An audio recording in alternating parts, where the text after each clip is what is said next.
ஒரு ஊர்ல 4 நண்பர்கள் இருந்தாங்க. 4 பேரும் சோம்பேறிகள். 4 பேருக்கும் எந்த வேலையும் செய்யறதுக்கு உடம்பு வளையறதில்ல. இருந்தாலும் சோம்பேறித்தனத்துல ஒருத்தருக்கு ஒருத்தர் கொஞ்சம் வித்தியாசம் உண்டு. அதுக்கு தகுந்த மாதிரி அவங்களுக்கு பேர் அமைஞ்சு போச்சு. ஒருத்தன் கால் சோம்பேறி, இன்னொருத்தன் அரை சோம்பேறி, அடுத்தவன் முக்கால் சோம்பேறி, கடைசி ஆளு முழு சோம்பேறி. இவங்க 4 பேரும் நண்பர்கள். அப்புறம் எப்படி காரியம் நடக்கும்? 4 பேரும் ஒரு வீதியில் அப்படியே நடந்து போய்கிட்டு இருக்கிறாங்க. நல்ல பசி. எங்கேயாவது சோறு போடுவாங்களா அப்படின்னு பார்த்துக்கிட்டே வந்தாங்க. அவங்க வந்த வழியில் ஒரு ரூபா காசு கிடந்தது தரையில். அவங்க கண்ணில் அது பட்டுது. ஆனாலும் அதை குனிஞ்சு எடுக்கணுமே, அதுக்கு சோம்பேறித்தனம். முழு சோம்பேறி பார்த்தான்.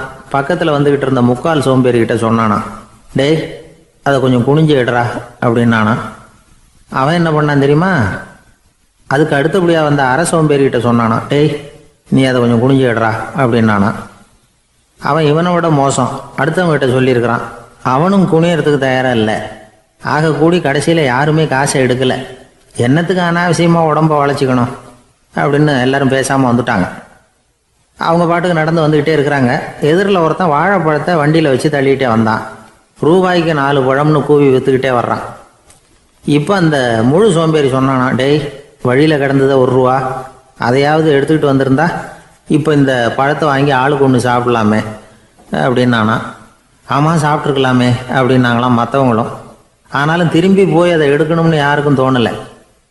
பேசாமல் சோர்ந்து போய் நடந்து வந்தாங்களாம். இருட்டி போச்சு. வழியில் ஒரு கோவில். சரி இங்கேயே படுத்து தூங்குவோம் அப்படின்னா ஒருத்தன். அதுதான் சரின்னாங்க மற்றவங்களும். அப்படியே மண்டபத்தில் படுத்துட்டாங்க. கோவில் அர்ச்சகர் வேலையெல்லாம் முடிச்சு விட்டு வெளியில் வந்திருக்காரு. இவங்கள பார்த்தாராம். ஏன் இப்படி சோர்ந்து போய் கிடக்குறீங்க அப்படின்னு விசாரிச்சிருக்காரு. 2 நாளாச்சுங்க நாங்கள் சாப்பிட்டு அப்படின்னாங்களாம். அவர் உடனே ஐயோ பாவம் அப்படின்னு சொல்லி பானை, விறகு, அரிசி, தண்ணி எல்லாம் கொடுத்து நீங்களே சமையல் பண்ணி சாப்பிட்டுக்குங்க அப்படின்னு சொல்லிவிட்டு போயிட்டார். இந்த 4 பேருக்கும் சமையல் பண்ணி சாப்பிட்ணும்னு ஆசையாக தான் இருந்தது. ஆனால் அடுப்பு பற்ற வைக்கணுமே, அதுக்கு தீப்பெட்டி வேணுமே. தீப்பெட்டி இல்லை. இப்போ முழு சோம்பேறி ஆரம்பித்தான். அடுத்தவனை பார்த்து, டேய் கடைக்கு போய் ஒரு தீப்பெட்டி வாங்கிட்டு வாயேன் அப்படின்னு நானான். அவன் வழக்கம் போல் அடுத்தவங்ககிட்ட சொல்லியிருக்கான். அவன் அதுக்கு அடுத்தவங்ககிட்ட சொல்லியிருக்கிறான். கடைசியாக கால் சோம்பேறிக்கிட்ட வந்து சேர்ந்தது. அவனும் அது நம்மால் முடியாது அப்படின்னு பேசாமல் இருந்துட்டான். இப்போ தீப்பெட்டி வேணுமே, அதுக்கு என்ன பண்ணுறது? அவங்களுக்குள்ளே பேசி ஒரு முடிவுக்கு வந்தாங்களாம். அதாவது யார் முதல்ல வாயை திறந்து பேசுகிறாங்களோ அவங்க தான் தீப்பெட்டி வாங்கிறதுக்கு போகணும் அப்படின்னு. அவ்வளவுதான். உடனே 4 பேரும் வாயை கெட்டியாக மூடிக்கிட்டு படுத்துக்கிட்டாங்க. அவங்க சமையல் பண்ணி சாப்பிட்டாங்களா என்ன அப்படிங்கிறது அர்ச்சகருக்கு தெரியல. சரி பார்த்துட்டு வரலாமேன்னு வந்தார். வந்து பார்க்குறாரு, இவங்க 4 பேரும் அசையாமல் படுத்து கிடக்குறாங்க. அர்ச்சகர் பயந்துட்டார். ஒருவேளை பசி தாங்காமல் செத்து போட்டாங்களோ அப்படிங்கிற பயம், அல்லது நாம் கொடுத்த உணவுப் பொருளில் ஏதாவது விஷம் கலந்துருக்குமோ அப்படின்னும் பயந்தார். அப்படின்னா நம்ம மேலே பழி வந்துருமே அப்படின்னு நினச்சி நடுங்க ஆரம்பிச்சுட்டார். அப்புறம் அவரும் ஒரு முடிவுக்கு வந்தாராம். கோவிலுக்கு பக்கத்துலேயே ஒரு பெரிய குழி இருந்தது. அதில் ஒவ்வொருத்தரையா இழுத்துக்கிட்டு போய் போட்டார். கொஞ்சம் மண்ணை தள்ளினார். காலால் மிதித்தார். அவர் மிதித்த மிதி ஒருத்தன் அடி வயத்தில் போட்டுவிட்டுது. அவன் உடனே வலி தாங்காமல் ஐயோ அம்மான்னு அலறினான். உடனே நடந்தது என்ன தெரியுமா? மற்ற 3 பேரும் துள்ளி எழுந்திரிச்சாங்களாம். அவனை பார்த்து நீ தாண்டா தீப்பெட்டி வாங்க போகணும், நீ தாண்டா வாங்க போகணும், நீ தான் சத்தம் போட்ட அப்படின்னு சொல்லி ஆரம்பிச்சிட்டாங்களாம். அர்ச்சகர் பார்த்தார். இது பேய் மாதிரி தெரியுதுன்னு நினச்சிக்கிட்டு ஒரே ஓட்டமாக ஓடி போட்டாராம். கிராமப்புறங்களில் இப்படி ஒரு கதையை சொல்கிறது உண்டு. சோம்பல்ங்கிறது நம்ம முன்னேற்றத்துக்கு பெரிய தடை அப்படிங்கிறத நாம் புரிஞ்சுக்கணும். அதுதான் இந்த கதை சொல்கிற நீதி. ஒரு பள்ளிக்கூடத்தில் ஒரு புதுமையான போட்டி நடந்துதான். அதாவது சோம்பேறித்தனத்துக்கு பரிசு. அதில் 2வது பரிசு யாருக்குன்னு அறிவிச்சாங்க. ஒரு பையன் எழுந்திரிச்சு மெதுவாக நடந்து போய் பரிசை வாங்கிட்டான். அடுத்தது முதல் பரிசு யாருக்கு அப்படின்னு அறிவிச்சாங்களாம். அவன் கடைசி வரிசையிலேருந்து கத்தனானா, ஐயா அதையும் அந்த பையன் மூலமாகவே கொடுத்து அனுப்பி வச்சுருங்க, இங்கே வந்தது நான் வாங்கிக்கிறேன் அப்படின்னு நானா. ஒரு ஊரில் ஒரு ஆள் இருந்தான். நிறைய பணம் சேர்த்தான். அவனுக்கு சம்பாதிக்க தெரியுமே தவிர செலவு பண்ண தெரியாது. மகா கஞ்சன். காசை கையில் எடுக்கவும் மாட்டான். எடுத்தால் செலவு செய்ய வேண்டியிருக்குமே. அதனால் இப்படியே அவன் காலத்தை ஓட்டி விட்டான். வயசாகிட்டுது. அவனுடைய மனைவி ஒரு நாள் கேட்டாங்க, இவ்வளவு நாளாக நீங்கள் என்னை எங்கேயுமே அழைச்சிட்டு போனதில்லை, இப்போவாவது அழைச்சிட்டு போகக்கூடாதா அப்படின்னாங்க. எங்கே போகணும்னு சொல்லுன்னா. காசிக்கு போகணும், கங்கையில் குளிக்கணும்னாங்க. இவன் பார்த்தான், இதுக்கு ஏன் அவ்வளோ தூரம் செலவு பண்ணிட்டு போகணும், நம்ம ஊர் ஆற்றுலேயே குளிக்கலாமே, இதுவும் புண்ணிய நதி தான், இங்கே குளிச்சா அங்கே குளிச்ச பலன் கிடைச்சிரும் அப்படின்னா. சரின்னு 2 பேரும் ஆத்தங்கரைக்கு போனாங்க. அன்னைக்கு ஏதோ விசேஷம், நிறைய கூட்டம், நிறைய பேர் குளிச்சுக்கிட்டு இருக்கிறாங்க. கரையில் சில புரோகிதர்கள் நின்றுக்கிட்டு இருக்கிறாங்க. குளிக்கிறதுக்கு முந்தி அவங்க கிட்ட உட்காந்தா ஏதோ மந்திரம்லாம் சொல்லுவாங்க, கொஞ்சம் காசு கொடுக்க வேண்டியிருக்கும். அதனால இவன் என்ன பண்ணான், ஆத்தங்கரையிலேயே கொஞ்சம் தூரம் போனான். ஊரை விட்டு தள்ளி வந்துட்டான், அங்கே யாருமே இல்லை. அப்பாடான்னு சந்தோஷப்பட்டான், குளிக்கலாம்னு புறப்பட்டான். இந்த நேரம் கடவுள் பார்த்தார், இந்த கஞ்சனுக்கு ஏதாவது புத்தி போகட்டணும் அப்படின்னு நினைச்சார். உடனே ஒரு புரோகிதர் மாதிரி உருவத்தை மாத்திக்கிட்டு அந்த ஆள் முன்னாடி வந்து நின்னார். அவனுக்கு அதிர்ச்சி, இங்க யாருமே இருக்க மாட்டாங்கன்னு நினைச்சா இங்கேயுமே ஒரு ஆள் வந்துட்டாரு, என்ன பண்றதுன்னு யோசனை பண்ணான். புரோகிதர் உருவத்தில் இருந்த கடவுள் சொன்னார், இதை பாருங்க, இன்னைக்கு விசேஷ நாள், நீராடுறதுக்கு முன்னாடி சுயகல்பம் பண்ணிக்கிறது ரொம்ப நல்லது அப்படின்னார். என்கிட்ட பணம் எதுவும் இல்லையேன்னா. பரவாயில்ல, அப்புறமா கொடுங்க, வாங்கிக்கிறேன். ஆனால் ஒன்று, எவ்வளவு கொடுப்பீங்கிறத மட்டும் இப்போவே சொல்லி கொடுங்க அப்படின்னார். இவன் ரொம்ப யோசனை பண்ணான், ஒரு 10 பைசா தரேன் அப்படின்னா. சரின்னு ஒத்துக்கிட்டு எல்லா கிரியைகளையும் அவர் செஞ்சார். அதுக்கப்புறம் கணவனும் மனைவியும் ஆற்றுல குளிச்சாங்க. அவர் போயிட்டார். கொஞ்ச நாள் கழிச்சு அவன் வீட்டுக்கு வந்தார் கடனை வசூல் பண்ணுறதுக்கு. வாசலில் நின்றுக்கிட்டு இருந்த அவன் மனைவி இவரை பார்த்ததும் தயங்க ஆரம்பித்தாங்க. அந்த அம்மா கிட்ட விஷயத்த சொன்னார். அந்த அம்மா ஓடி போய் உள்ளே இருக்கிற தன்னுடைய கணவர்கிட்ட சொன்னாங்க. அவன் யோசனை பண்ணான், இப்போ வெளியில் போனால் அவனுக்கு 10 காசு கொடுக்க வேண்டியிருக்கும், அதனால் எனக்கு காய்ச்சல்னு அந்த ஆளுகிட்ட சொல்லிவிடு, இன்னொரு சந்தர்ப்பத்தில் என்னை வந்து பார்க்க சொல்லு அப்படின்னா. அந்த அம்மா போய் சொன்னாங்க. அப்படிங்களா, அப்படின்னா அவரை நான் உடனே போய் பார்க்கணுமே அப்படின்னு உள்ள நுழைய ஆரம்பித்தார். அவங்க மறுபடியும் இருங்க தான் வரேன்னு சொல்லிவிட்டு உள்ள ஓடி விஷயத்த சொன்னாங்க. இது எதுடா வம்பா போச்சு அப்படின்னு பார்த்தான். மனைவியை கிட்டத்தில் கூப்பிட்டான். இதோ பாரு, ஜன்னி கண்டு நான் இறந்து போயிட்டதா சொல்லிவிடு அப்படின்னா சொன்னாங்க. புரோகிதர் பார்த்தார். அப்படின்னா ஒரு வழியாக இருந்து அவருடைய இறுதி சடங்குகளையும் நானே முடிச்சுட்டு போயிடுறேன் அப்படின்னார். உள்ளே இருந்தவன் யோசனை பண்ணான், அந்த ஆள் என்னை விட மாட்டான் போல இருக்கு, அதனால் ஒரு சவப்பெட்டியில் என்னை வச்சு தூக்கிக்கிட்டு மயானத்துக்கு போங்க, பார்த்துக்கலாம் அப்படின்னா. புரோகிதரும் விடுற மாதிரி இல்லை, கூடவே நடந்து போயிட்டு இருக்கிறார். அங்கே இறக்கி சடங்குகளை முடிச்சுட்டு தீ வைக்கிற நேரம் பொட்டிக்குள்ளே இருந்த நம்ம ஆள் அலறி அடிச்சுட்டு வெளியில் ஓடி வந்தான். புரோகிதர் உருவத்தில் இருந்த கடவுள் சிரிச்சார், தன்னுடைய சுய உருவத்தை காட்டினார். அதுக்கப்புறம் அவனை கூப்பிட்டு, இதை பாருப்பா, ஏன் இப்படி அல்லாடுற, ஏதாவது வர வேணும்னா கேள் தரேன் அப்படின்னார். அவன் யோசனை பண்ணான், பகவானே, ஒரே ஒரு வரம் தான் உங்ககிட்ட கேட்கணும்னா. என்ன வேணும் கேளுன்னார். அந்த 10 பைசா தட்சணையை தள்ளுபடி பண்ணா போதும் அப்படின்னா. கடவுளும் சரின்னு சொல்லிட்டு போயிட்டார். இப்படி ஒரு கதையை சுவாமி சிவானந்தர் சொல்லியிருக்கிறார். செல்வந்தர்கள் பல பேர் இப்படித்தான் இருக்கிறாங்க, தாங்களும் அனுபவிக்க மாட்டாங்க, அடுத்தவங்களுக்கும் கொடுக்க மாட்டாங்க. இது மாதிரியான கஞ்சர்களுக்கு இந்த உலகம் இல்லை அந்த உலகம் இல்லைங்கிறார் அவர். இந்த கதையில கடவுள் கடன் வசூலுக்கு வந்தது மாதிரி நம்ம ஊர் ஆள் ஒருத்தன் இன்னொருத்தர்கிட்ட 10 பைசா கடன் கொடுத்துட்டான். திருப்பி வாங்கறதுக்கு நடையா நடக்கிறான். கடைசியா கேட்டான், நீ எப்பதான் கடனை திருப்பி தரப்போற, அதை முடிவா சொல்லுன்னா. வர்ற வியாழக்கிழமை கண்டிப்பா கொடுத்துருவேன் அப்படின்னானா அவன். அன்னைக்கு நான் ஊர்ல இருக்க மாட்டேனே அப்படின்னானா இவன். அதனால என்ன, நானும் தான் அன்னைக்கு ஊர்ல இருக்க மாட்டேன் அப்படின்னானா. இமயமலை அடிவாரத்தில் ஒரு மடம், அங்கே ஒரு சன்னியாசி இருந்தார். அவர்கிட்ட ஒருத்தர் வந்தார். சுவாமி, ஆசையை உதற நினைக்கிறேன், முடியல, ஒட்டிக்கிட்டே வருது அப்படின்னாராம். இப்படி உட்கார, ஒரு கதை சொல்கிறேன் அப்படின்னு சொல்லி அவர் சொல்ல ஆரம்பித்தாராம். அவர் சொன்ன கதை என்னென்னா, ஒரு ஊரில் ஒரு ஆள் இருந்தான். அவன் பேர் குப்புசாமி. அவன்கிட்ட எப்பவும் ஒரு பழைய தொப்பி இருக்கும், விடவே மாட்டான். அதனால் அவனை எல்லாரும் தொப்பி சாமி அப்படின்னு தான் கூப்பிடுறது வழக்கம். ஒரு புது தொப்பி வாங்கிக்கப்படாதாப்பா அப்படின்னு நண்பர்கள்லாம் சொல்லி பார்த்தாங்க. பணத்துக்கு எங்கே போவேன் அப்படின்னு விட்டானா. பணம் வச்சுருக்கான், செலவு பண்ண மனசு வரல, மகா கஞ்சன். பழைய பாட்டில்கள்லாம் வாங்கி விற்றுக்கிட்டு இருந்தான். அப்படி ஒரு தடவை பழைய கண்ணாடி சாமான்களை ஏலத்தில் எடுத்தப்போ அதில் ஒரு அருமையான சென்ட்டு பாட்டில் கிடச்சிது. உடனே ஒரு ஐடியா பண்ணான். அந்த சென்ட்டை சின்ன சின்ன பாட்டில்களில் அடைச்சி ஜன்னல் ஓரமாக அடுக்கி வச்சுட்டான். அதை விற்றா நிறைய பணம் கிடைக்குமே, அதனால். இதுக்கு இடையில் ஒரு நாள் அவன் அப்படியே உட்காந்துருந்தான். அந்த நேரம் நண்பன் வந்தான். ஏண்டா, உன் பழைய தொப்பியை மாற்றப்படாதா, ஊரில் எல்லாரும் கேலி பேசுகிறாங்களே ஒன்று தொப்பி சாமின்னு, அப்படின்னு சொல்லி கேட்டிருக்கான். இந்த சென்ட்டு பாட்டில் விற்றதும் பணம் வரும், அதுக்கப்புறம் பார்க்கலாம் அப்படின்னு நானா இவன். சரி வா நீச்சல் குளத்துக்கு போயிட்டு வருவோம் அப்படின்னு கூப்பிட்ருக்கான் நண்பன். 2 பேரும் போனாங்க. அதே நேரம் அந்த ஊர் நீதிபதியும் அங்கே குளிக்க வந்தாராம். அவர்கிட்ட இருந்தது விலை வசந்த ஒரு புது தொப்பி. அதை அங்கே இருந்த ஸ்டாண்டில் மாட்டிவிட்டு குளிக்க போனார். இதுக்கிடையில் குப்புசாமி குளிச்சுட்டு வந்தான். அவனுடைய பழைய தொப்பியை காணலை. அந்த புது தொப்பியை பார்த்தா இது நண்பனுடைய வேலை தான் அப்படிங்கிறதாக புரிஞ்சுக்கிட்டு அதை எடுத்து மாட்டிகிட்டு வந்துட்டான். நீதிபதி குளிச்சுட்டு வந்து பார்க்குறாரு, தொப்பியை காணும். போலீஸில் புகார் கொடுத்தார். அவங்க வந்து தேடினாங்க. ஒரு மூலையில் பழைய தொப்பி கிடச்சிது. அடடா இது நம்ம குப்புசாமியோட தொப்பி இல்லையா அப்படின்னு நானா ஒருத்தன். உடனே அவன் வீட்டுக்கு தேடிட்டு போயிருக்காங்க. அங்கே போய் பார்த்தா புது தொப்பி அங்கே இருக்குது. உடனே அவனுக்கு 1000 ரூபா அபராதம் போட்டாங்களாம். அவன் பணத்தை கட்டிவிட்டு ரொம்ப எரிச்சலோடு வீட்டுக்கு வந்தான்.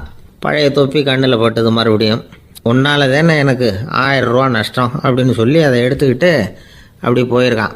அந்த ஊர் குளத்தில் வீசி எரிஞ்சிட்டு வந்துட்டான். அது மீன் பிடிக்கிற ஒருத்தன் கையில் சிக்கிச்சு.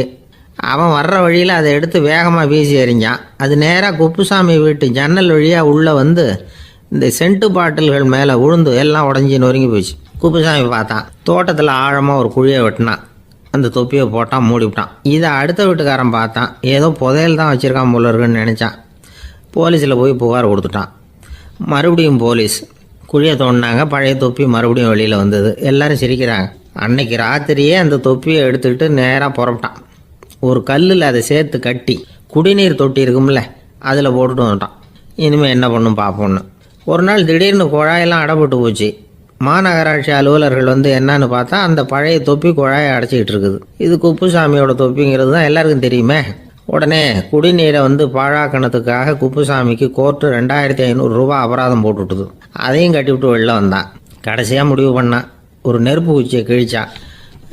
தொப்பியை கொளுத்தினான். எரிஞ்சது. எடுத்து வெளில எரிஞ்சான். கொஞ்ச நேரத்தில் தீ அணைப்பு படம் வந்துட்டுது. ஆமாம், இவன் எடுத்து எரிஞ்சது வெளியில் விழுந்து வீட்டு கூரையே பற்றிக்கிட்டு எரிய ஆரம்பிச்சுட்டுது. அவனோட பணத்தாசையும் அதோடு சேர்ந்து எரிஞ்சு போச்சான். இப்படி ஒரு கதை. இந்த கதையை சொல்லி முடித்தார் அந்த இமயமலை அடிவாரத்தில் இருந்த சன்னியாசி. இப்போ அந்த குப்புசாமி எங்கே இருக்கிறான்னு கேட்டார் எதிரில் இருந்தவர். இதோ உன் எதிரிலே இருக்கிறான், நான் தான் அந்த குப்புசாமி அப்படின்னாரான் அந்த சன்னியாசி. அந்த குப்புசாமி கிட்ட இருந்தது மாதிரி ஒரு பழைய தொப்பி நம்ம ஒவ்வொருத்தர்கிட்டையும் உண்டு. அதை எப்படி தொலைக்கிறதுன்னு தெரியாமல் தடுமாறிக்கிட்டு இருக்கிறோம். அது என்ன தொப்பிங்கிறீங்களா? அதுதான் நம்மை சூழ்ந்திருக்கிற மாயை அப்படிங்கிறார் சுவாமி சின்மயானந்தர். மெய்ஞானம் கிடைக்கிறப்போ மாயை வந்து எரிஞ்சு போகும் அப்படிங்கிறது அவருடைய கருத்து. நம்மால் ஒருத்தர் வேகமாக ஓடி வந்தார். காலில் மாட்டியிருந்த பழைய செருப்பு 2ஐயும் ஆவேசமாக தூக்கி ஒரு கிணத்துல போட்டுட்டு வெறுங்காலோடு நடந்து வந்துக்கிட்டு இருக்கிறார். ஏன் அப்படி பண்ணீங்க அப்படின்னு கேட்டோம். அந்த செருப்புக்கு சொந்தக்காரன் வந்து பின்னாடி வந்துக்கிட்டு இருக்கிறான், அதனால் அப்படி பண்ணேன் அப்படிங்கிறார் இவர். ஒரு ஊரில் ஒரு ராஜா இருந்தார். அவர் ஒரு நாள் காலையில் அரண்மனையில் மேல் மாடத்தில் வந்து நின்றுக்கிட்டு இருந்தார். அப்போ ஒரு ஆள் வீதியில் ரொம்ப வேகமாக ஓடிக்கிட்டு இருக்கான். அதை ராஜா கவனித்தார். அவன் மனசில் ஏதோ ஒரு தவிப்பு இருக்குங்கிறத புரிஞ்சுக்கிட்டார். உடனே அரண்மனை சேவகர்களை கூப்பிட்டார். அந்த ஆளை இங்கே அழைச்சிட்டு வாங்க அப்படின்னார். இவங்க ஓடி போய் அந்த ஆளை அழைச்சிட்டு வந்தாங்க. மன்னர் முன்னாடி நிறுத்தினாங்க. மன்னர் அவனை நிமிர்ந்து பார்த்தார். எதுக்காக இவ்வளவு வேகமாக ஓடிக்கிட்டு இருக்கிற அப்படின்னு கேட்டார். இதுக்கு அவன் சொன்னான், மன்னா, நம்ம கோட்டையின் வடக்கு வாசல் இருக்கு இல்லையா, அது ஓரமாக ஒரு பெரிய பாறாங்கல் கிடக்கு. அதுக்கு அடியில் நான் ஒரே ஒரு வெள்ளி நாணயத்தை புதைச்சி வச்சிருக்கேன். அது இப்போ எனக்கு தேவைப்படுது. என்னுடைய மனைவிக்கு ஒரு பரிசு வாங்கி கொடுக்க வேண்டியிருக்கு. அதுக்காக தான் அவசரமாக ஓடிக்கிட்டு இருக்கிறேன் அப்படின்னா. மன்னர் யோசனை பண்ணார். அப்புறம் சொன்னார், அதுக்காகவா இப்படி ஓடுற? பரவாயில்ல, அதை பற்றி கவலைப்படாத. நான் உனக்கு 10 வெள்ளி காசுகள் தர்றேன், வாங்கிட்டு திரும்பி போ அப்படின்னார். இவன் தலையை சொரிஞ்சான். மன்னா, நீங்கள் கொடுக்கறத ரொம்பவும் மகிழ்ச்சியோடு வாங்கிக்கிறேன். இருந்தாலும் அதுக்கப்புறம் அந்த வடக்கு வாசலுக்கு போய் அங்கே இருக்கிற ஒரு நாணயத்தையும் எடுத்துக்கிட்டு போயிடுறேனே அப்படின்னானா. இதை பாருப்பா, அந்த ஒரு நாணயத்தை மறந்துடு, உனக்கு 100 வெள்ளி நாணயங்கள் தரேன் இருக்கார். மன்னா, ரொம்ப மகிழ்ச்சி. உங்கள் மாதிரி தாராள குணம் வேற யாருக்கும் வராது. நீங்கள் கொடுக்குற 100 நாணயங்களையும் வாங்கிக்கிறேன். இருந்தாலும் வடக்கு வாசலுக்கு போய் அதையும் எடுத்துக்கிட்டா 101 ஆகிடுமே அப்படின்னானா. இதை பாருப்பா, அந்த ஒரு நாணயத்தை மறந்துடு, அது எக்கேடாவது கெட்டு போகட்டும். நான் உனக்கு 100 பொற்காசுகள் தரேன், அதையாவது வாங்கிட்டு வந்த வழியிலேயே திரும்பி போடுன்னாரான். தங்க நாணயங்களே தரேன்னு சொல்றீங்க, தாராளமா வாங்கிக்கிறேன், இருந்தாலும் வடக்கு வாசலுக்கு போய் அப்படின்னு மறுபடியும் ஆரம்பிச்சான். அரசர் பொறுமை இழந்துட்டார். கடைசியா ஒரு முடிவுக்கு வந்துட்டார். இதை பாருப்பா, உனக்கு என்னுடைய ராஜ்யத்திலேயே பாதியை கொடுத்துட்றேன், அப்படியாவது திருப்தியா திரும்பிப்போ அப்படின்னாராம். மன்னா, உங்களுடைய பெருந்தன்மைக்கு ஈடு இணையே கிடையாது. தேசத்திலேயே பாதி பிரிச்சு கொடுக்குறேன்னு சொல்றீங்க, அதனால உங்ககிட்ட ஒரு சின்ன வேண்டுகோள் அப்படின்னானா. சொல்லுன்னாராம் மன்னர் ஆர்வமா. இவன் மெதுவா ஆரம்பிச்சான். அப்படி இந்த ராஜ்யத்தை ரெண்டா பிரிக்கிறப்போ அந்த வடக்கு வாசல் இருக்கிற பக்கத்தை என்கிட்டயே கொடுத்துருங்கோ அப்படின்னானா. மன்னர் அசந்து போயிட்டார். இந்த கதை எதுக்காகன்னு கேட்டா, மனம்ங்கிறது ஒரு குரங்குங்கிறத புரிஞ்சுக்கிறதுக்காகத்தான். உன்னை பிடிச்சிக்கிட்டா லேசில் விடாது. அப்படிப்பட்ட மனசை அறிவு தான் வழி நடத்தணும். அதுல தான் வாழ்க்கையின் வெற்றி அடங்கி இருக்குது. ஒரு சின்ன பையன் தெருவில் அழுதுகிட்டு இருந்தான். ஏன்பா அழுவுறேன்னு ஒரு பெரியவர் கேட்டார். ₹1 காசை இங்கே தொலைச்சுட்டேன் அப்படின்னா. சரி, அதுக்காக அழாத, அதுக்கு பதிலாக 10 ரூபா தரேன், இந்தா வச்சுக்கோன்னு கொடுத்தாரு. அந்த 10 ரூபாயை வாங்கி சட்டப்பையில போட்டுக்கிட்டு அதை விட அதிகமாக சத்தம் போட்டு அழ ஆரம்பிச்சுட்டான். மறுபடியும் ஏன்டா அழறேன்னு கேட்டார் பெரியவர். அந்த ₹1 கிடைச்சிட்டுதுன்னா இப்போ என்கிட்ட 11 ரூபா இருக்குமே, இப்போ 10 ரூபா தானே இருக்கு அப்படின்னு சொல்லிவிட்டு அழறான். எனக்கு இது மட்டும்தான் சார் தெரியும், இதை தவிர வேற எதுவும் தெரியாது அப்படின்னு சொல்லிக்கிட்டே காலம் தள்ளுறவங்க ரொம்ப பேர். அவங்கெல்லாம் கஷ்டப்பட வேண்டியிருக்கும். ஒருத்தர் தன்னுடைய தொழிலில் ரொம்ப கெட்டிக்காரராக இருக்கலாம். அதுக்காக எப்பவும் அதே ஞாபகத்தில் இருந்துக்கிட்டு உலகியல் அறிவு இல்லாமல் இருந்துடக்கூடாது, அது ஆபத்து. இதுக்காக நம்ம தாத்தா பாட்டிலாம் ஒரு கதை சொல்லுவாங்களே, கேள்விப்பட்டிருக்கீங்களா? ஒரு சமயம் ஒரு 4 பேர் சேர்ந்து வெளியூருக்கு பிரயாணம் போனாங்களாம். அந்த 4 பேர் எப்படி தெரியுமா? ஒருத்தர் வேதாந்தி, இன்னொருத்தர் சங்கீத வித்வான், 3வது ஆள் வைத்தியர், 4வது ஆள் ஜோசியர். இவங்க 4 பேரும் நண்பர்கள். அதனால் சேர்ந்து புறப்பட்டாங்க. வழியில் ஒரு ஊரில் தங்கினாங்க. இருட்டி போச்சு. அதனால் இன்றைக்கி ராத்திரி இங்கேயே தங்கி இருந்துட்டு நாளைக்கு புறப்படலாம் அப்படின்னு தீர்மானம் பண்ணாங்க. சாப்பாட்டுக்கு என்ன பண்ணுறது? அங்கேயே கடத்தெருவுக்கு போய் சாமான்லாம் வாங்கியாந்து சமைச்சு சாப்பிட்லாம்னு முடிவு பண்ணாங்க. 4 பேர் இருக்கிறதுனால ஆளுக்கு ஒரு காரியமாக செய்யலாம் அப்படின்னு வேலையை பிரிச்சுக்கிட்டாங்க. வைத்தியர் கரிகாய் வாங்க போனார், வேதாந்தி எண்ணெய் வாங்க போனார், ஜோசியர் பலசரக்கு வாங்க போனார், சங்கீத வித்வானுக்கு சமைக்கிற வேலை. எல்லாம் சரி, ஆனால் நடந்தது என்ன தெரியுமா? கடைத்தெருவுக்கு காய்கறி வாங்க போனார்ல வைத்தியர், அங்கே போய் மார்க்கெட்டில் பார்த்தார். ஒவ்வொரு கறிகாயாக எடுத்து பார்த்தார். இது பித்தம், உடம்புக்கு ஒத்துக்காது, இது வாயு, உடம்பு ஒத்துக்காது அப்படின்னு ஒவ்வொன்றா தள்ளினார். கடைசியில் ஒன்றுமே தேரல, வெறுங்கையோடு திரும்பி வந்துக்கிட்டு இருக்கிறார். எண்ணெய் வாங்க போனார் வேதாந்தி, அவர் ஒரு தொன்னையில் எண்ணெயை வாங்கினார். பேசாமல் அதை எடுத்துகிட்டு வர வேண்டியது தானே, முடியல. அவருடைய வேதாந்த மூளை சிந்திக்க ஆரம்பிச்சுட்டுது. இந்த தொன்னைக்கு எண்ணெய் ஆதாரமா அல்லது எண்ணெய்க்கு தொன்னை ஆதாரமா அப்படிங்கிற ஆராய்ச்சியில் இறங்கினார். என்னாச்சு தெரியுமா? அப்படி கவுத்து பார்த்தார். வாங்கின எண்ணெய் பூராவையும் வழியில் கொட்டிவிட்டு வெறும் தொண்டையோடு சேர்ந்தார். பலசரக்கு வாங்க போனார் ஜோசியர். அவர் ஒரு வழியில் பார்த்தாரு. வழியில் வந்தவங்களெல்லாம் அங்கங்கே ஒரு மரத்தடியில் உட்கார வச்சு அவங்களுக்கெல்லாம் ஆர்வம் சொல்ல ஆரம்பிச்சிட்டார். அப்படி ஒவ்வொருத்தராக சொல்லி முடிச்சுட்டு கடத்தருக்கு போய் சேர்ந்தார். இவர் அங்கே போய் சேர்றதுக்குள்ளே ரொம்ப நேரம் ஆகிட்டுது. கடையெல்லாம் பூட்டிவிட்டு போயிட்டாங்க. என்ன செய்கிறது? அவரும் வெறுங்கையோடு திரும்பி சேர்ந்தார். சரி, இவங்க கதை தான் இப்படி ஆச்சு. அங்கே சமைக்கிறதுக்காக உட்காந்துருந்தார் சங்கீத வித்வான். அவர் கதை என்னாச்சு தெரியுமா? அங்கே அவர் அடுப்பை பற்ற வச்சு ஒலையை கொதிக்க வச்சார். அதாவது ஒரு பானையில் தண்ணியை ஊற்றி அடுப்பில் வச்சார். அது கொதிக்க ஆரம்பிச்சிது. தண்ணி கொதிக்கிற சத்தம் இருக்குதுல்ல, அது இவருக்கு தாளம் போடுறது மாதிரி இருந்தது. ஒரே குஷி, பாட ஆரம்பிச்சிட்டார். பாடிக்கிட்டே உற்சாகமாக கையில் இருந்த கரண்டியால் அந்த பானையில் தட்டினார், தாளம் போடுறதா நினச்சிக்கிட்டு. அவ்வளவுதான், பானை பட்டுன்னு உடஞ்சி போச்சு. தலையில் கையை வச்சுக்கிட்டு அவரும் உட்காந்துட்டார். எந்த தொழில் தெரிஞ்சாலும் சரி, அதை புத்திசாலித்தனமாக பயன்படுத்த தெரியலன்னா ஆபத்து தான். அதுக்காக தான் இந்த கதை. ஒரு பஸ்ஸு டிரைவர் ரொம்ப கெட்டிக்காரர். பஸ்ஸை ரொம்ப திறமையாக ஆபத்து இல்லாமல் ஓட்டினதுக்காக பரிசுலாம் வாங்கினவர். அவரே ஒரு படகு ஓட்டுறதுக்காக அழைச்சிட்டு போயிருக்கிறாங்க, மோட்டார் படகு. அதையும் ரொம்ப திறமையாக தான் ஓட்டிகிட்டு போயிருக்கிறாரு. நடுக்கடலில் போனதும் படகு நின்று போச்சு. மோட்டாரில் ஏதோ கோளாறு. என்ன செய்யலாம் அப்படின்னு அந்த டிரைவரை கேட்டிருக்கிறாங்க படகுல இருந்தவங்கெல்லாம். அப்போ அவர் சொன்னாராம், கவலைப்படாதீங்க, ஒன்றும் பிரச்சனை இல்லை, எல்லாரும் கொஞ்சம் கீழே இறங்கி பின்னாடி தள்ளுங்க, மோட்டார் ஸ்டார்ட் ஆகிடும் அப்படின்னாராம். என்னுடைய நண்பர் ஒருத்தர், அவருக்கு ஜாதகத்தில் நம்பிக்கை உண்டு. அவரே ஜோசியம்லாம் பார்ப்பார். என்ன சார் இந்த காலத்தில் இதையெல்லாம் நம்பிக்கிட்டு இருக்கீங்களே அப்படின்னு கேட்டா, உங்களுக்கு ஒன்றும் தெரியாது சார், இந்த உலகத்தில் ஒவ்வொருத்தரும் அவங்கவங்க செய்கிற நல்லது கெட்டதுக்கு தகுந்த பலனை அனுபவிச்சே தீரணும்பார். அது மட்டும் இல்லை, ஒருத்தன் செத்துட்டா கூட அவன் செஞ்ச பாவ புண்ணியங்கள் கூடவே போய்கிட்டு இருக்கோம்பார். அது எப்படி கூட போவோம் அப்படின்னு குதர்க்கமாக கேட்டால், அதுக்கு அவர் ஒரு கதை சொன்னார். அது ரொம்ப சுவாரஸ்யமாக இருந்தது. அது என்ன கதைன்னா, ஒரு ஊரில் ஒருத்தர் இருந்தாராம். அவர் ஜோசியம் பார்க்குறதுல ரொம்ப கெட்டிக்காரரான். ஒருத்தருடைய தலைமுடியை மட்டும் அவர்கிட்ட காட்டினா போதும், அதை மட்டும் பார்த்துட்டு அவருடைய ஜாதகத்தையே அலசி விடுவாராம். அப்பேற்பட்ட திறமை. அந்த ஆள் ஒரு சமயம் கன்னியாகுமரி கடற்கரைக்கு போயிருந்திருக்கார். அங்கே கரை ஓரமாக ஒரு மண்டை ஓடு கிடந்திருக்கு. அதை எடுத்து பார்த்துருக்கார். அந்த மண்டை ஓட்டை வச்சுக்கிட்டே அதோட ஜாதகத்தை அலசியிருக்கார். இந்த மண்டை ஓட்டுக்கு உரிய ஆசாமி வாழ்க்கையில் ரொம்ப கஷ்டப்பட்டிருக்கணும், நிறைய கஷ்டத்தை அனுபவிச்சிருக்கணும். அது தாங்க முடியாம தான் கடல்ல விழுந்து தற்கொலை பண்ணிட்டு இருக்கான் அப்படிங்கிறத அவர் கணிச்சுட்டார். இருந்தாலும் இந்த மண்டை ஓடு இன்னமும் அனுபவிக்க வேண்டியது பாக்கி இருக்கு அப்படிங்கிறத அவர் உணர்ந்தாராம். அது சரி, ஒருத்தன் உயிரோடு இருக்கிற வரைக்கும் நல்லது கெட்டதை அனுபவிக்க முடியும், செத்ததுக்கு அப்புறமும் பாக்கி இருக்குன்னா அதை எப்படி அனுபவிக்கிறது? இந்த மண்டை ஓட்டுக்கு இன்னும் கொஞ்சம் பாக்கி இருக்குங்கிறது அவருக்கு புரிஞ்சதே தவிர அதோட அர்த்தம் என்னங்கிறது சரியா விளங்கலை. சரி, இதை இன்னும் கொஞ்சம் விவரமாக ஆராய்ச்சி பண்ணுவோம் அப்படின்னு நினச்சிக்கிட்டு அதை தன்னுடைய வீட்டுக்கு எடுத்துகிட்டு போயிட்டார். அந்த மண்டை ஓட்டை ஒரு பெட்டியில் வச்சு பூட்டினார். தன்னுடைய தனி அறையில் அதை பத்திரமா வச்சுக்கிட்டார். தினமும் ராத்திரி ஆனதும் தன்னுடைய மனைவியை பார்த்து, நீ போய் பூஜை அறையில் தனியாக படுத்துக்க அப்படின்னு சொல்லிவிட்டு தினம் ராத்திரி 12 மணிக்கு பெட்டியை திறந்து அவர் பார்ப்பார். மண்டை ஓடு அப்படியே இருந்தது தவிர இன்னும் கொஞ்சம் பாக்கி இருக்குங்கிறதுக்கு அர்த்தம் அவருக்கு விளங்கலை. அந்த மண்டை ஓட்டுக்கு இன்னும் என்ன பாக்கி இருக்க போகுது?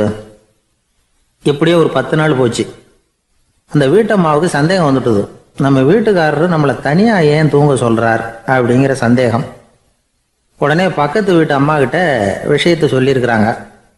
அந்த அம்மா உடனே, நீ கவலைப்படாத, நான் கண்டுபிடிச்சி சொல்கிறேன் அப்படின்னு சொல்லிவிட்டாங்களாம். அன்னைக்கு ராத்திரியே ஜன்னல் வழியாக எட்டி பார்த்துருக்குறாங்க. இந்த ஆள் மண்டை ஓட்டை கையில் வச்சுக்கிட்டு அது திருப்பி திருப்பி பார்த்துக்கிட்டு இருக்கிறான். அதை பார்த்துட்டாங்க. மறுநாள் காலையில் அவரோட மனைவியை பார்த்தாங்க. ஏம்மா, உன் வீட்டுக்காரருக்கு நீ முதல் மனைவியா 2வது மனைவியா அப்படின்னு கேட்டாங்களாம். எனக்கு தெரிஞ்ச வரைக்கும் நான் ஒருத்தி தான் அவருடைய மனைவி அப்படின்னாங்களாம் அவங்க. அப்படி இல்லை, நீ அவருக்கு 2வது மனைவி. முதல் மனைவியின் மண்டை ஓட்டை தான் அவர் தினமும் ராத்திரியில் எடுத்து பார்த்துக்கிட்டு இருக்கிறார் அப்படின்னாங்க அடுத்த வீட்டு அம்மா. அப்படியா விஷயம் அப்படின்னு சொல்லிவிட்டு கணவன் வீட்டில் இல்லாத நேரமாக பார்த்து அந்த மண்டை ஓட்டை எடுத்து கொண்டாந்து ஒரு உரல்ல போட்டு உலக்கையால் குத்தி நொறுக்க ஆரம்பிச்சிட்டாங்க. வெளியில் போயிருந்த அந்த ஆள் அப்போ தான் உள்ளே நுழைஞ்சார். மண்டை ஓடு உலக்கை கிட்ட குத்து வாங்கிக்கிட்டு இருக்கு.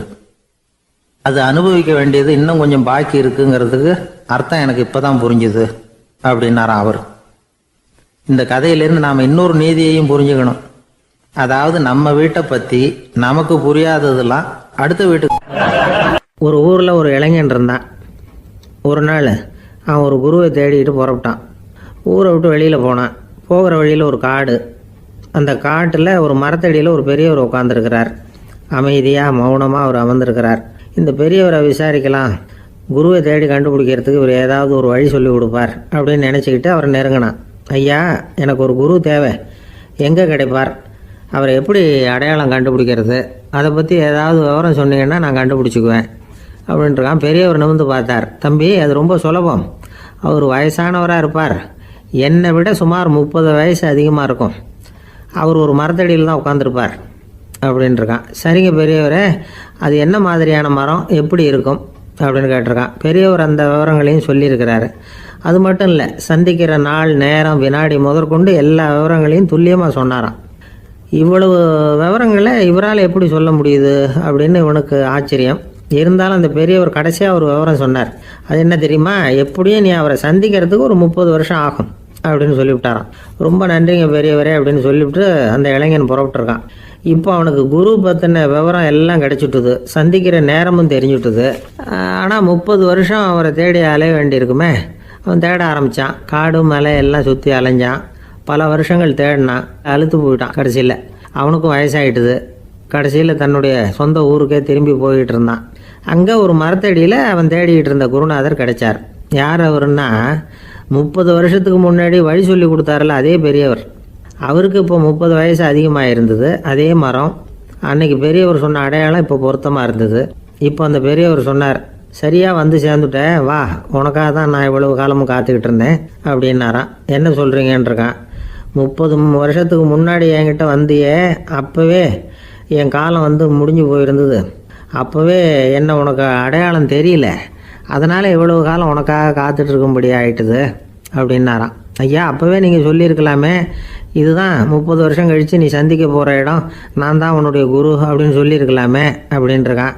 அந்த பெரியவர் சிரிச்சுக்கிட்டே இதுக்கு பதில் சொன்னாராம், நான் எவ்வளவோ விவரமாக தான் சொன்னேன், நீ சரியாக புரிஞ்சிக்கல. காரணம், அப்போ நீ போதுமான அளவுக்கு பக்குவம் பெற்றிருக்கவில்லை, அதனால் புரியும் சக்தி இல்லாமல் போயிட்டுதப்போ 30 ஆண்டு காலம் நீ அலைஞ்சி தெரிஞ்சிருக்கிற, அது காரணமாக இப்போ உனக்கு அந்த பக்குவம் வந்துட்டுது, அதனால தான் அடையாளம் காண முடிஞ்சது, நானே உன்னுடைய குரு அப்படின்னாராம். இதுலேருந்து என்ன தெரியுதுன்னா, ஆன்மீகத்தில் மாணவனாக சேர்றதுக்கு கூட ஒரு பக்குவத்தன்மை தேவைப்படுது. ஒரு பெரிய ஞானி, அவர்கிட்ட சீடனாக இருக்க ஒருத்தன் வந்தான், எதிரில் நின்னான். ஞானி அவனை வெகு நேரம் உற்று பார்த்தார். அப்புறம் சொன்னார், சீடனாக இருக்கிறது ரொம்ப சிரமம்னார். நான் தயாராக இருக்கிறேன்னா.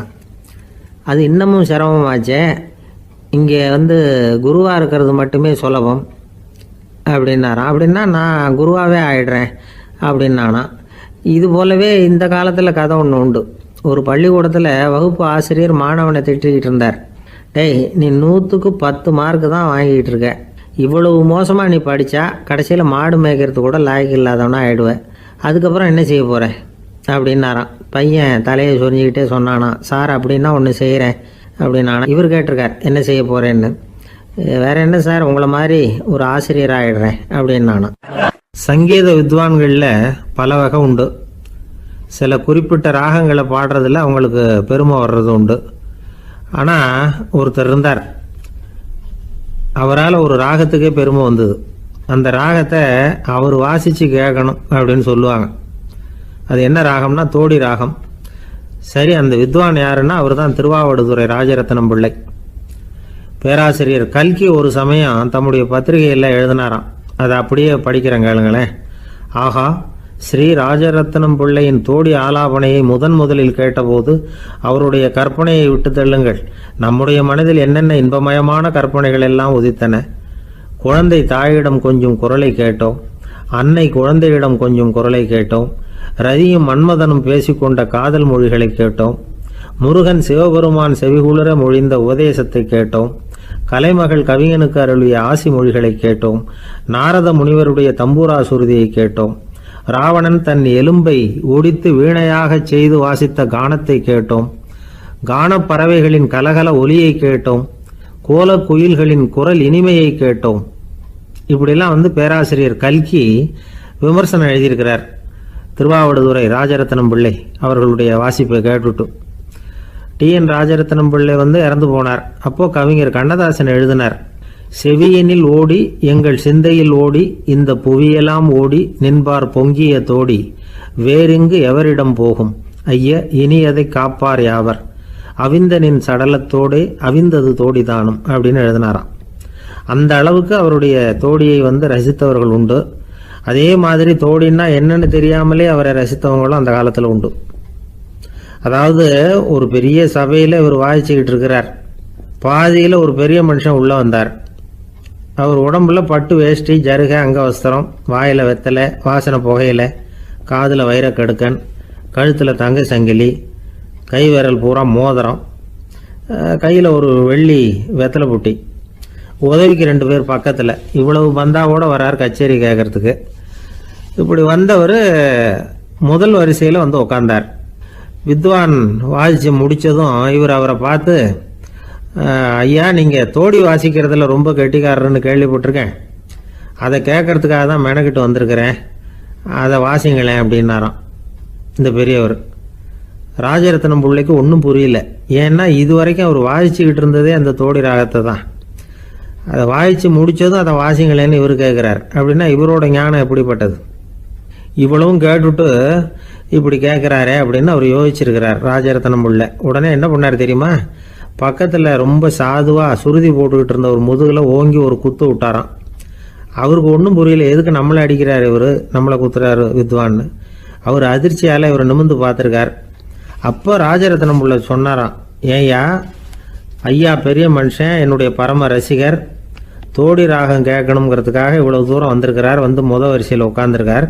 நீ இந்த சமயம் பார்த்து தோடி ராகம் வாசிக்கிற நாதஸ்வரத்தை வீட்டில் வச்சுட்டு வந்துட்டியே, இப்போ ஐயாவுக்காக அந்த ராகத்தை நான் எப்படி வாசிக்கிறது அப்படின்னு சொல்லிவிட்டு மறுபடியும் முதுகில் ஒரு அடி